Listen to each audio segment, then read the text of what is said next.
Nordic xalqaro universitetida psixologiya, zamonaviy muammolar, yangi g'oyalar va yechimlar mavzusida xalqaro forum tashkil etildi. Ta'lim, psixologiya va davlat idoralari vakillari bir joyga yig'ilib, bu sohadagi muammolar va ularni hal qilish yo'llarini muhokama qilishdi. Tadbirda Prezident administratsiyasi, oliy ta'lim maktabgacha va maktab ta'limi vazirliklarining yuqori lavozimli vakillari ishtirok etishdi. Qayd etilganidek, xalqaro hamkorlikni kuchaytirish uchun mustahkam platformalar yaratish zarur. Forum ochiq muloqot shaklida davom etdi. Nega ta'lim ishtirokchilari uchun psixologik yordam muhim? Mavzusidagi sessiyada psixologiya markazlari, maktabgacha ta'lim muassasalari va olimlar qatnashdi. Muloqotda maktablarda bolalarning ruhiy holatini erta aniqlash, ayniqsa tazyiq va stress holatlariga qanday javob berish kerakligi haqida so'z yuritildi. Forumdan ko'zlangan maqsadga keladigan bo'lsak, albatta bugungi kunda shu psixologiyani juda ham ommalashib borayotganligi, ayniqsa pandemiyadan keyingi holatlar, raqamli texnologiyalarning rivojlanishi bilan yoshlarimizni ruhiyatiga ta'sir bilan bog'liq masalalar.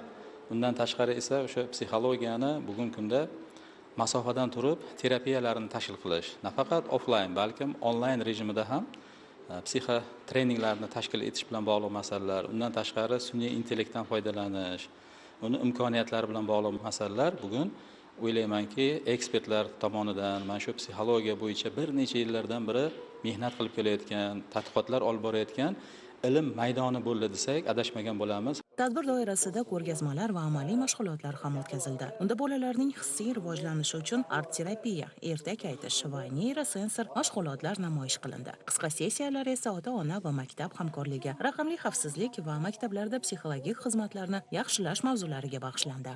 Bugungi forumda kattalardan tashqari turli yoshdagi 15 ga yaqin bolalar ishtirok etadi. Bu bolalar yordamida ertak terapiyasi, art terapiya hamda demak mana shu xonalarda tashkil etilgan turli o'quvchilar iqtidorini ochib beruvchi, kreativligini rivojlantiruvchi va ularda o'qishga bo'lgan motivatsiyasini oshiruvchi turli yechimlar namoyish etiladi. Ertak terapiya orqali jamiyatga tezroq moslashish, uning dunyoqarashini kengaytirish imkonini beradi.